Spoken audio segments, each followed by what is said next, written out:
There are moments in life when everything looks completely normal on the outside, yet something inside you feels quietly, terrifyingly wrong, like a slow crack spreading through glass that no one else can see. You wake up in the morning already exhausted, not from lack of sleep, but from a weight you can't explain, a heaviness pressing on your chest before the day has even begun. The world keeps moving, cars passing, phones ringing, people laughing, but you feel strangely detached, like you're watching life through a thick window, separated from everyone else by an invisible wall. Sometimes your heart races for no clear reason. Your thoughts spiral into dark corners, and your mind whispers worst-case scenarios so vividly that they feel real. Other times, everything just goes numb, like someone quietly turned down the volume of your emotions, leaving you hollow, drifting, unable to feel joy, even when something good happens. You tell yourself it's just stress, just a bad week, just something everyone goes through. Yet the feeling lingers, and deep down, you start to wonder why it never really leaves. You smile in front of friends, answer emails, finish tasks, and still carry a secret battle that no one notices. At night, when the house is silent, your thoughts grow louder, replaying old mistakes, imagined disasters, and fears about the future until sleep feels impossible. You promise yourself tomorrow will be better, but morning arrives with the same tight chest, the same restless mind, the same quiet dread. What's most frightening is how easily it hides.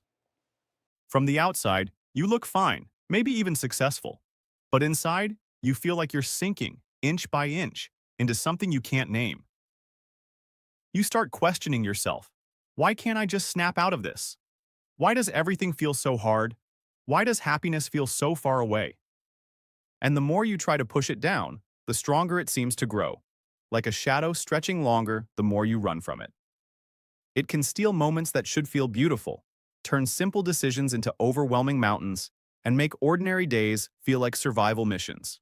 You might blame your personality, your willpower, or your circumstances, never realizing that what you're experiencing could be something far deeper and more serious than you ever imagined. Millions of people walk through their lives carrying this invisible storm, convincing themselves they're just being dramatic or weak, while the pressure quietly builds beneath the surface. And that's what makes it so dangerous. It doesn't always crash in like thunder. Sometimes it seeps in like fog, slowly clouding everything until you can't remember what clear air felt like. If any of this sounds familiar, if you've ever felt trapped inside your own mind or wondered why you can't simply feel normal again, then what you're about to learn could change the way you see yourself forever. Because this isn't just a bad mood or a rough patch. It might be something your mind has been trying to tell you all along. Something too important and too serious to ignore. When we talk about anxiety and depression, we are talking about real medical conditions that affect how the brain processes thoughts, emotions, and stress.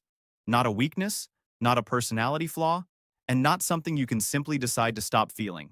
These conditions quietly change the way a person experiences everyday life, shaping how they think, how they feel, and how they respond to the world around them. Anxiety is not just being worried once in a while. It is when the mind stays stuck in a state of alert, as if danger is always nearby, even when everything seems safe. Depression is not just feeling sad. It is when the brain struggles to feel hope, motivation, or pleasure, even during moments that once felt meaningful. What makes these conditions especially challenging is that they often exist together, feeding into each other, creating a cycle where worry drains emotional energy and emotional emptiness makes worries feel even heavier. Inside the brain, the systems that help regulate mood, fear, focus, and emotional balance stop working in harmony, which can deeply affect how a person experiences reality itself. Someone with anxiety and depression may still function, still work, still smile, yet internally feel overwhelmed, disconnected, or emotionally exhausted. These conditions can quietly influence decision-making, confidence, relationships, sleep, and self-worth, often without the person realizing what is truly happening. Over time, the mind can begin to interpret normal challenges as threats and normal setbacks as personal failures, not because the person is weak, but because the illness reshapes perception. Anxiety and depression are among the most common health conditions worldwide, affecting people of all ages, cultures, and backgrounds. Yet they remain misunderstood because they leave no visible scars. Many people spend years believing this is simply who they are now, that life is supposed to feel this heavy or tense, not knowing that their brain is struggling under a real medical burden. These conditions can also change how the body feels, because the brain and body are deeply connected. So emotional distress can show up as physical exhaustion, restlessness, or a constant sense of being on edge. What's important to understand is that anxiety and depression are not permanent identities. They are states the brain can fall into, especially when overwhelmed, unsupported, or under long-term pressure. Recognizing them as medical conditions allows us to replace self-blame with understanding and compassion. It opens the door to healing instead of silence. If you are listening to this and feeling seen for the first time, I want you to know that understanding what this disease truly is can be the first gentle step toward relief, clarity, and hope. And I encourage you to keep listening, because what comes next may help you understand yourself in a way that finally feels kind and freeing. Now that you understand what this condition truly is, the next question most people gently ask me is, why did this happen to me? And that is such a human, vulnerable question, because when your own mind feels unfamiliar, you naturally want a clear reason. The truth is, anxiety and depression rarely come from just one single cause. They usually develop slowly, like layers building over time, where biology, life experiences, and daily stress all interact together. Part of it begins in the brain itself. Each of us is born with a slightly different emotional wiring, and some people are naturally more sensitive to stress or negative experiences.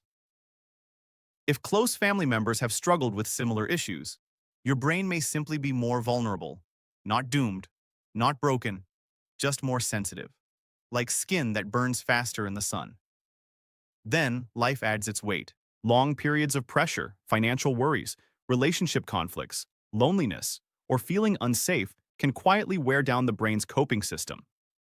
The mind is strong, but it is not designed to stay in survival mode forever.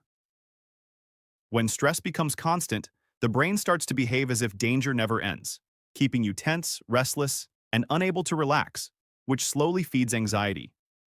At the same time, emotional exhaustion builds, and that can slide into depression, where everything feels heavy and motivation fades. Painful life events can also leave deep marks.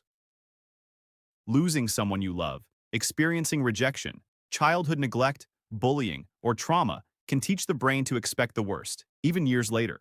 It is as if the mind is trying to protect you by staying alert or shutting down feelings. But those protective responses end up trapping you instead. Sometimes the causes are quieter and less dramatic.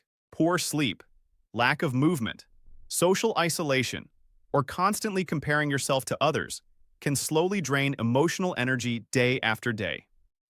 Even certain physical illnesses or long-term health problems can influence mood, because the body and brain are always connected, talking to each other. Hormonal changes, major life transitions, or big responsibilities can also push a sensitive brain past its limit. And then, there is the way we talk to ourselves. Years of self-criticism, perfectionism, or feeling not good enough can become an internal voice that never rests, creating a constant background pressure that feeds both worry and sadness. When all these pieces come together, the brain simply becomes overwhelmed. It is not a failure of character. It is not laziness. It is not weakness. It is the natural result of a brain that has been under too much strain for too long. I always tell my patients to think of it like a muscle that has been overworked without rest. Eventually, it tightens, aches, and stops functioning well. Your mind works the same way. And understanding these causes is not about blaming yourself or others. It is about replacing guilt with compassion, because once you see how many factors can contribute, you realize this could happen to anyone. If you recognize parts of your own story here, I want you to breathe a little easier and know that there are reasons for what you feel. And with the right support and care, those reasons can be gently addressed, one small step at a time. As these conditions begin to take hold, the way they show up in daily life can be very different from what most people expect. And that is why so many people live with them for years, without realizing what is really happening. The symptoms are not always dramatic or obvious. Sometimes they are quiet, subtle changes that slowly become your new normal. You might notice your mind constantly racing, jumping from one worry to another, even when there is no clear reason to worry. Small problems can feel huge, like your brain automatically imagines the worst possible outcome. You may find it hard to relax, hard to sit still, or hard to enjoy peaceful moments because your body feels tense all the time, like a tight spring that never fully unwinds. At the same time, there may be this deep emotional heaviness that follows you everywhere. Things you used to enjoy, like music, food, hobbies, or time with loved ones, may not feel exciting anymore. It is not that you don't want to care. It is that you simply cannot feel the same spark. Many people describe it as feeling empty or numb, like watching life happen from a distance. Your energy can drop so low that even simple tasks like getting out of bed, taking a shower, or answering messages feel overwhelming. Concentration becomes difficult, and your thoughts feel foggy, like your brain is moving through mud. You might forget things more easily or struggle to make small decisions. Sleep often changes too. Some people lie awake for hours with their thoughts spinning, while others sleep too much but still wake up exhausted. Your appetite may shift, either eating more for comfort or barely feeling hungry at all. The body also speaks when the mind is struggling. You may notice headaches, stomach problems, muscle tension, chest tightness, or a racing heart, even though medical tests show nothing serious. This can be confusing and frightening, making you wonder if something is physically wrong, when in reality your nervous system is simply under constant stress. Emotionally, you may feel more irritable, more sensitive, or quicker to tears. Little things that never bothered you before might suddenly feel unbearable. You may pull away from friends and family, not because you don't love them, but because socializing feels too tiring or too complicated. And sometimes the hardest symptom to talk about is the quiet voice of self-doubt that grows stronger, telling you that you are not good enough, that you are a burden, or that things will never get better. Hearing that voice day after day can be incredibly painful. If you recognize yourself in these experiences, please understand this gently and clearly. These are not personal failures. They are signs that your mind is asking for care and support. And the moment you start noticing them, the moment you say, "This might be more than just stress," that is already the first brave step toward feeling like yourself again. So stay with me, because there is hope ahead. When people hear the word prevention, they sometimes imagine something complicated or strict. But in reality, protecting your mental health often begins with small, gentle habits that support your brain every single day, the same way you would care for your heart or your lungs. I want you to think of your mind not as something separate from your body, but as a living part of you that needs rest, nourishment, safety, and kindness. One of the most powerful protective steps is simply creating a steady daily rhythm. Our brains feel safer when sleep, meals, and activity happen around the same time each day. Going to bed late, skipping sleep, or constantly changing schedules can quietly disturb mood and increase stress without you even realizing it. Good sleep is like medicine for the brain, allowing it to reset and repair, so protecting those hours at night is one of the kindest things you can do for yourself. Movement also plays a surprisingly big role. You don't need intense workouts or a gym membership. Even a simple walk outside, gentle stretching, or light exercise helps release natural chemicals that lift mood and calm the nervous system. I often tell my patients that motion tells the brain, "You are safe, you are alive, you are moving forward," and that message is incredibly powerful. At the same time, emotional prevention matters just as much as physical habits. Learning to slow down, to pause during the day, to breathe deeply for a few minutes, can calm the constant alertness that fuels anxiety. Giving yourself permission to rest without guilt is not laziness, it is recovery. Staying connected with people you trust is another quiet shield. Humans are not meant to handle everything alone. Talking, laughing, sharing worries, even sitting silently with someone who understands you, reminds the brain that you are supported. Isolation, on the other hand, often makes heavy thoughts grow louder. It also helps to notice how you speak to yourself. If your inner voice is harsh or critical, try gently softening it, the way you would talk to a friend. Small changes in self-talk can slowly reshape how your brain reacts to stress. Limiting constant exposure to negative news or social media comparisons can also protect your emotional energy. because your mind absorbs more than you think. And perhaps most importantly, prevention includes asking for help early. You don't have to wait until you feel overwhelmed. Speaking to a counselor, doctor, or therapist when things first feel off can prevent deeper struggles later. Think of it like checking a small leak before it becomes a flood. All these steps together create a protective cushion for your mind, not perfection, just gentle care. And as you move forward, I want you to remember that looking after your mental health is not a luxury or a weakness. It is an act of self-respect, and you deserve to feel steady, safe, and supported. So take these steps slowly, one day at a time, and give yourself the same compassion you so freely give to others. If you have been quietly carrying this weight for a long time, I want you to hear something very clearly and very gently from me, like a doctor sitting beside you in a calm room, speaking honestly and with care. This is treatable, and improvement is absolutely possible. Anxiety and depression are not life sentences. They are conditions that respond to support, guidance, and the right combination of care. Treatment does not mean something extreme or frightening. Most of the time, it begins with simple human steps. The first and often most important step is talking to someone who understands mental health, whether that is a doctor, a therapist, or a counselor. Just saying out loud what you have been holding inside can feel like opening a window in a stuffy room. Therapy is not about judging you or digging into every painful memory unless you are ready. It is about learning how your thoughts work, understanding your emotional patterns, and slowly building healthier ways to respond to stress. A good therapist teaches you skills, almost like mental tools, that help you calm racing thoughts, challenge negative beliefs, and regain a sense of control.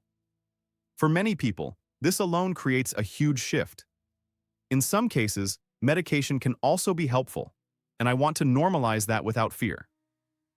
Medication for these conditions is not about changing your personality or making you numb. Think of it more like glasses for your brain.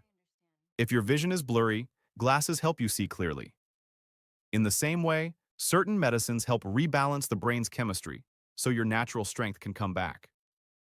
They are carefully prescribed, monitored, and adjusted to suit you, and many people use them temporarily while they build other coping skills. Alongside professional help, daily habits continue to play a powerful role.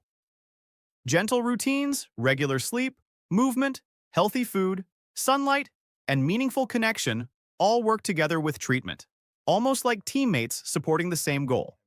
Healing is rarely instant.